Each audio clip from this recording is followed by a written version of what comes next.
Halo pemirsa yang berhati mulia di seluruh Nusantara. Berbagi tidak akan membuat kita kekurangan, justru ia mengajarkan kita arti kekayaan yang sesungguhnya. Saya Fain dari CHAO menyapa. Salam bahagia, sehat, dan sukses selalu. Amin. Amin. Di episode kali ini kita menyapa saudara kita Kang Jaka Sentana Priangan dengan profesi driver online. Ya. Saat ini kita akan membahas 4 topik. 1, ilmu fotokopi dan cetak biru pikiran sadar atau pikiran fisik. 2, bahagia. 3, sukses. 4, cerita pengalaman narasumber. 1, ilmu fotokopi dan cetak biru pikiran sadar atau pikiran fisik. Manusia pada dasarnya memiliki pikiran atau kesadaran sebanyak 3 jenis atau 3 macam, yaitu 1, pikiran sadar, 2, pikiran intuisi atau pikiran jiwa, 3, pikiran roh. Pikiran sadar juga disebut pikiran fisik atau pikiran otak atau pikiran masuk akal atau pikiran masuk logika. Pikiran sadar karena kita sadar. Pikiran fisik karena kita punya tubuh fisik. Pikiran otak karena kita punya otak, tempat atau memori menyimpan data informasi. Pikiran masuk akal karena sudah ada fotokopi masuk akal di dalam memori otak. Pikiran masuk logika juga sama karena sudah ada fotokopi logika di dalam memori otak. Pikiran sadar cara kerjanya adalah menggunakan alat fotokopi yaitu 5 indera. Ya, 1, mata untuk melihat, 2, telinga untuk mendengar, 3, hidung untuk mencium, mulut dan lidah untuk merasa atau berbicara, dan yang terakhir kelima adalah kulit untuk merasa. Ya, untuk melakukan fotokopi itu ya, setelah selesai fotokopi diidentifikasikan menjadi positif atau negatif 2 kelompok, positif negatif, benar salah, baik buruk atau baik jelek. Setelah selesai dikomplokkan, diidentifikasi, dicetak biru. Semua proses 1, 2, 3 cetak biru ini disebut atau dinamakan 1, keyakinan atau kepercayaan, 2, masuk akal atau masuk logika, 3, iman atau beriman bagi dalam hal orang beragama. Yang keempat adalah pola pikir, yang kelima paradigma, keenam mindset. Pernah dengar? Ya. Oke, mindset itu bahasa Inggris, yang terakhir adalah karakter. Nah, cetak biru inilah yang menentukan nasib atau masa depan orang sesuai apa yang dia cetak. Berikutnya lagi, proses fotokopi biasanya disebut belajar. Ya, sebenarnya belajar itu adalah fotokopi. Nah, berikutnya lagi yang kedua adalah pikiran intuisi atau pikiran jiwa. Cara kerjanya adalah pakai perasaan atau menggunakan hati. Nah, orang yang sudah bisa pakai pikiran intuisi atau pikiran jiwa itu biasanya kreatif atau jenius. Albert Einstein mengatakan 1, pikiran intuitif adalah suatu karunia suci dan pikiran masuk akal adalah seorang pelayan yang setia. Kita sudah menciptakan masyarakat yang menghormati pelayan dan melupakan karunia suci. 2, manusia diciptakan untuk menjadi jenius.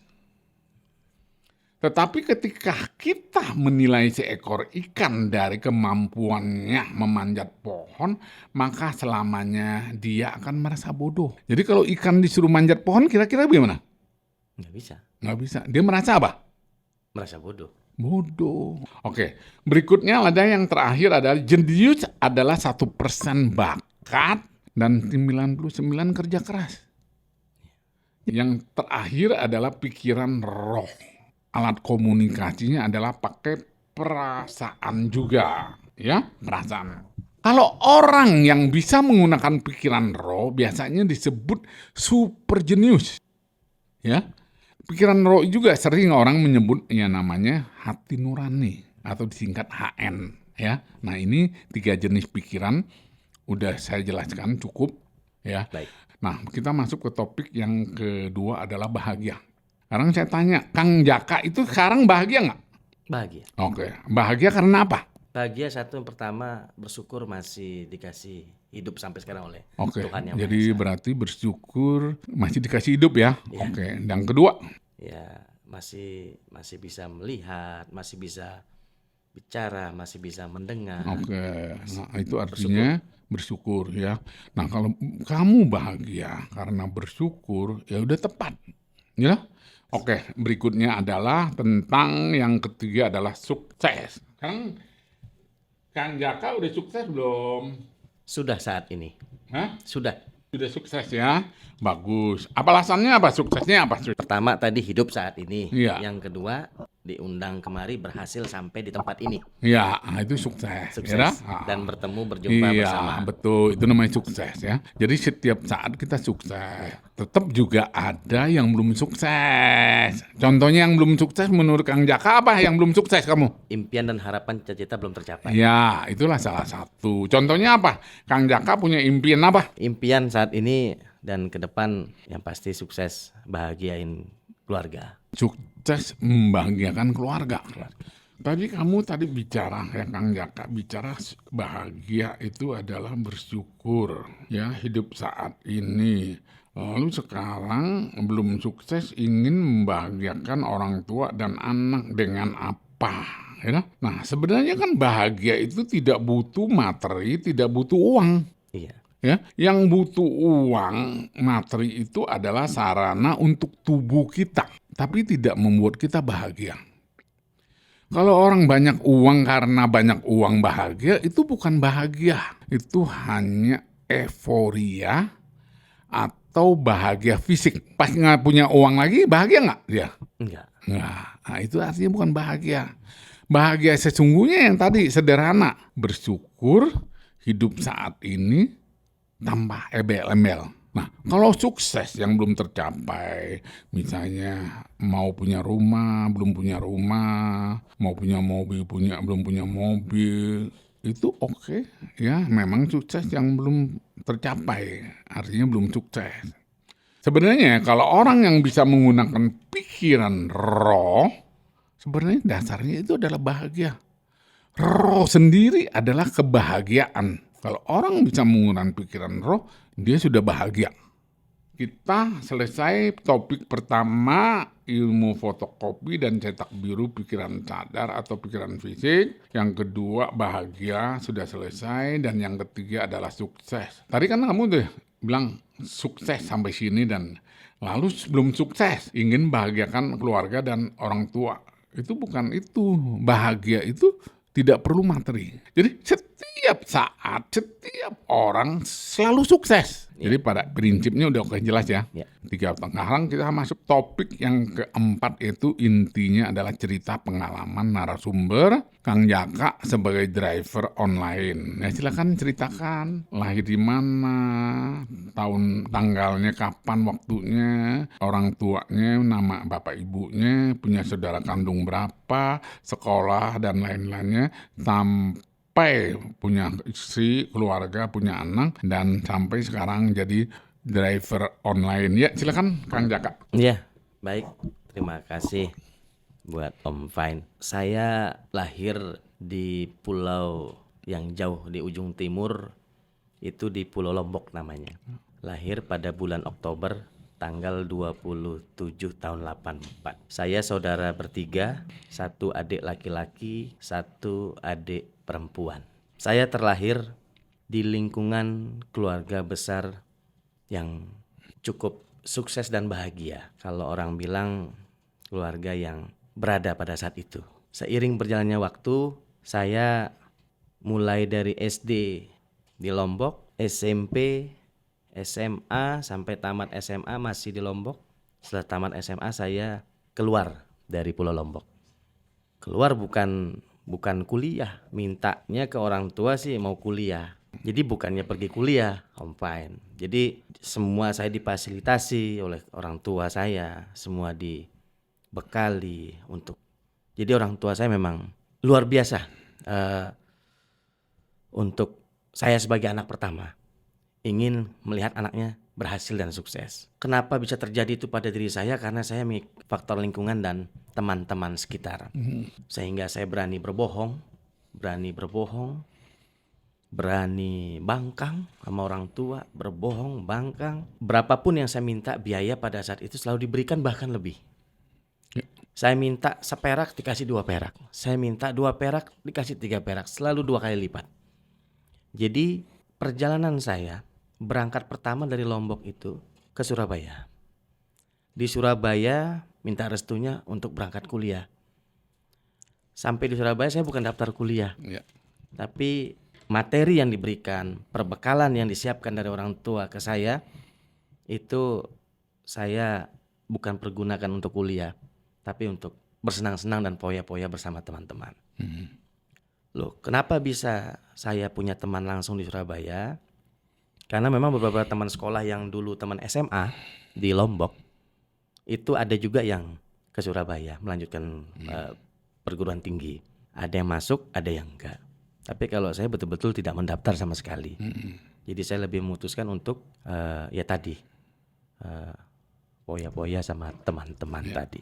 Setelah dari Surabaya itu kurang lebih saya 2 tahun ada di Surabaya. Lanjut saya memutuskan karena situasi yang kebohongan saya terkuak, ketahuan oleh orang tua, akhirnya suruh pulang ke Lombok. Akhirnya saya tidak mau pulang. Ya sudah, mau sekarang bagaimana, kata orang tua. Ya udah saya pindah biar nggak ketemu teman-teman yang di sini lagi. Akhirnya saya diarahkan ke Bandung, Jawa Barat. Tibalah saya di Bandung, dibiayai. Tapi saya di Bandung betul daftar kuliah kalau saat itu. Di salah satu universitas swasta. Selama proses kuliah saya banyak tidak hadir. Terdaftar tapi kuliah nggak masuk, waktunya jadwal kuliah nggak masuk. Kalaupun masuk sesekali terlambat. Jadi memang perjalanan saya itu betul-betul kalau dikatakan saat ini ya memang sangat-sangat saya sesali. Di Bandung saya putuskan untuk karena dosen sudah memberikan surat peringatan karena tidak masuk, tidak ikut ujian, tidak tugas, tidak mengerjakan tugas dan lain sebagainya. Ada surat peringatan 1, 2, 3. Nah, sebelum akan di DO dikonfirmasi ke saya yang bersangkutan sebagai mahasiswa dan ke orang tua. Daripada DO pilihannya ada 2, mau di DO atau keluar dengan terhormat. Ya udah saya keluar dengan terhormat aja. Saya keluar tanpa ada pembelajaran bekal satupun yang saya bawa. Apakah saya hijrah lagi pergi dari area Bandung? Tidak. Saya di Bandung, saya hidup bersama teman-teman atau di lingkungan keluarga dari ibu ya. Keluarga dari ibu, kurang lebih saya di Bandung itu ada beberapa tahun lah ya, 2-3 tahun juga. Saya juga ke Jakarta, Om Fine. Saya ke Jakarta. Saya kunjungi kerabat, saudara, teman yang ada di Jakarta. Sampai Jakarta ternyata dunianya tidak jauh lagi, hampir dunia yang awal. Saya tidak menyalahkan teman atau orang, salah diri saya sendiri. Yang saya garis bawahi, saya tidak, karena saya berpikir, karena saya pada saat itu kondisi nikmat dan enak, segala ada. Jadi memang pada saat itu orang tua memfasilitasi saya penuh. Saya minta uang, minta transfer, ditransfer. Saya minta apapun diberikan. Mungkin niat orang tua karena sayang, ingin benar sukses berhasil. Tapi akhirnya saya menyesali juga saat ini kenapa penyesalan yang sangat begitu mendalam. Mudah-mudahan penyesalan ini menjadi suatu yang indah, yang terbaik, dan ada hikmah di balik ini semua buat saya dan keluarga saya. Setelah perjalanan dari Bandung ke Jakarta, Akhirnya saya memutuskan untuk menetap di Jakarta. Tapi bukan di Jakarta, tapi di Provinsi Banten. Ikut dengan kawan. Diajak kerja akhirnya. Saya putuskan diri saya untuk mencari uang. Karena seiring berjalannya waktu, saya nggak tahu, bukan uang orang tua habis, bukan. Artinya sepertinya orang tua sudah mulai ngerem ke saya. Akhirnya saya putuskan untuk kerja, mencari. Mulai di situ titik-titik sadar saya muncul. Kerja ikut sama kawan di dunia proyek. Bukan kita yang kerjain proyeknya, tapi kawan ini dapat job seperti ngawas-ngawas gitu Om Fine. Misalnya pengurugan tanah, pembangunan pabrik-pabrik tuh yang di Banten, Serang.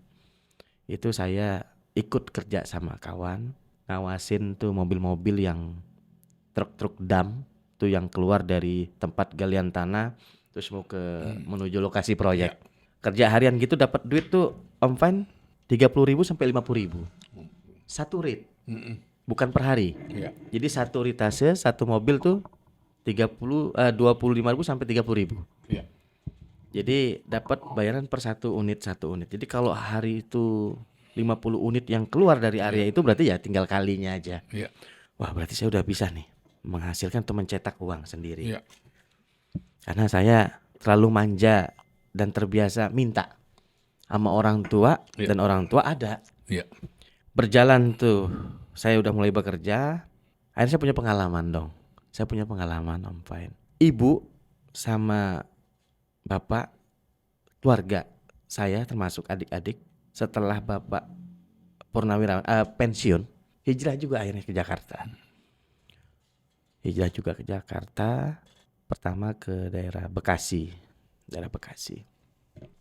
Lalu daerah Bekasi tinggal di sana. Nah, baru dah tuh saya dari Banten saya pulang ke Bekasi. Gitu. Jadi setelah orang tua di sini baru saya pulang ketemu. Di situ saya sungkem, saya sujud, saya minta maaf atas semua kesalahan saya yang saya lakukan. Karena saya belum sempat pulang ke Lombok. Karena kan perjalanan itu dari Surabaya, lanjut Bandung, saya nggak pulang lagi ke Lombok. Ada satu yang terlewat. Mohon maaf Om Fine. Saya menikah di usia yang sangat muda. Di tahun 2006. Saya sempat pulang tapi untuk menikah. Jadi saya kenal seseorang wanita di Lombok. Singkat cerita, sampailah kami berdua punya anak 2, laki dan perempuan. Nggak lama saya di Lombok, di pernikahan tersebut dalam rumah tangga saya kurang harmonis. Saya tidak menyalahkan siapapun, semua kembali kepada diri saya. Anak diminta ikut sama ibunya. Lalu saya putuskan untuk ya itu tadi, balik lagi. Jadi pulang pada waktu itu. Nah, pada saat saya menikah, setelah menikah itu saya kesibukan tuh nggak lama di Lombok, hanya beberapa lama saja. Nah, kembali saya ke Jakarta 2010. Itu saya langsung seperti ada kabar baik dan ketemu orang baik yang mengajak untuk mengajak untuk kuliah, meneruskan sekolah di Jakarta. Namanya salah satu sekolah perguruan ilmu keguruan di Jakarta. Saya minta waktu beberapa hari untuk berpikir apakah saya ambil atau tidak. Lokasi kampusnya ada di Jakarta Selatan.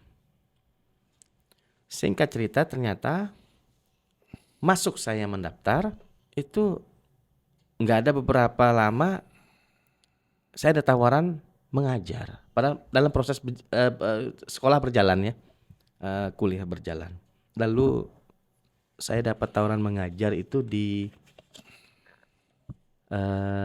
lokasi sekolah. Lokasi sekolahnya di daerah Tangerang Selatan. 2010 akhir saya dapat tawaran, 2011 saya mulai mengajar di salah satu sekolah swasta di Pondok Aren. Di Pondok Aren, Tangerang Selatan. Ngajar SMP. Ngajar SMP. Nah, ngajar SMP, mata pelajaran yang saya pegang pada saat itu sesuai apa yang saya ambil mata kuliah. Bimbingan konseling.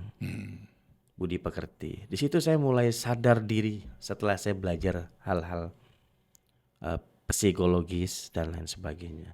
Mengajar mata pelajaran bimbingan konseling, namun kebutuhan di sekolah itu ternyata bukan hanya bimbingan konseling, Om Fine. Jadi di sekolah tersebut butuh juga guru pramuka. Kebetulan saya memang dasarnya dulu aktif di pramuka dari mulai SD, SMP, SMA. Jadi kayak morse, semapur, tali temali, itu memang kemampuan ahli di bidang itu saya. Semapur dan lain sebagainya, panjat dan lain sebagainya, membuat tandu dan sebagainya. Nah, akhirnya tambah mapel yang saya ajarkan di sekolah tersebut. Lanjut lagi, kepala sekolah minta saya, Pak, guru olahraga nggak ada, mau pegang nggak? Jadi betul-betul diborong itu, Om Fine. Saya diborong. Maksudnya betul-betul ketika saya katakan saya cukup sudahi perjalanan hidup yang lalu yang kelam, dengan adanya itu saya terbuka peluang yang baik lah menurut saya ya. Saya mengajar. Nah, 3 mapel yang saya ajarkan kepada murid itu kelas 7, 8, 9 SMP. Setelah 3 mapel saya pegang, ada tawaran lagi dari luar untuk mengajar sekolah lain. Saya lihat waktu, saya lihat jam, saya sesuaikan, saya tanya izin kepada sekolah di sekolah awal, silakan selama Bapak sanggup. Akhirnya saya ngajar 2 sekolah.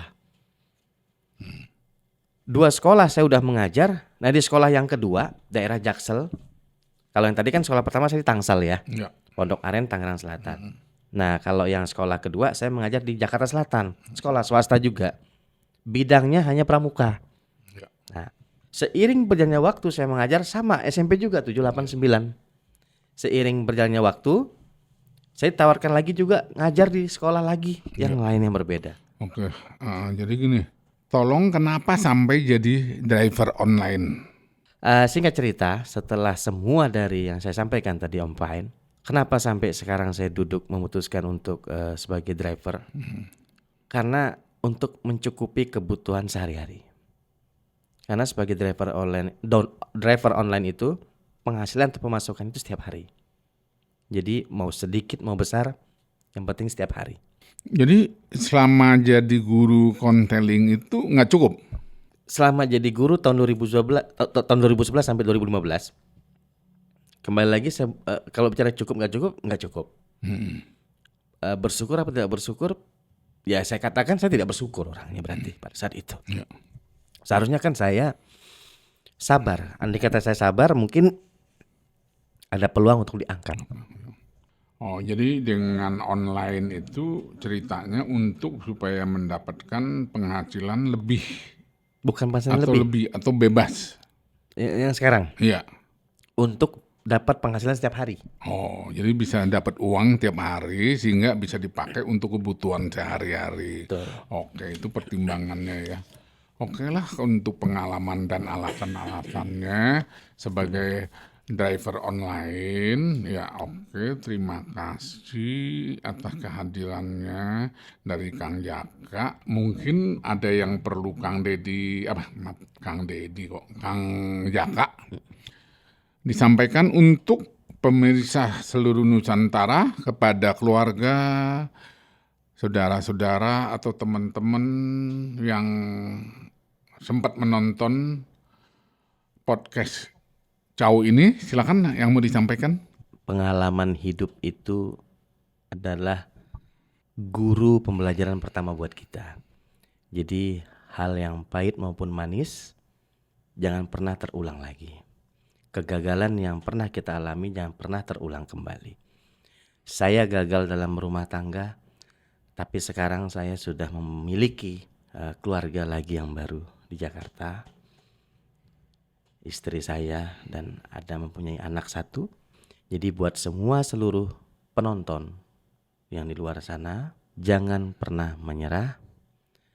Satu kegagalan demi kegagalan, tapi jangan pernah sampai 3 kali. Jadi dari saya itu saja mungkin, Om Fine. Oke, cukup. Terima kasih.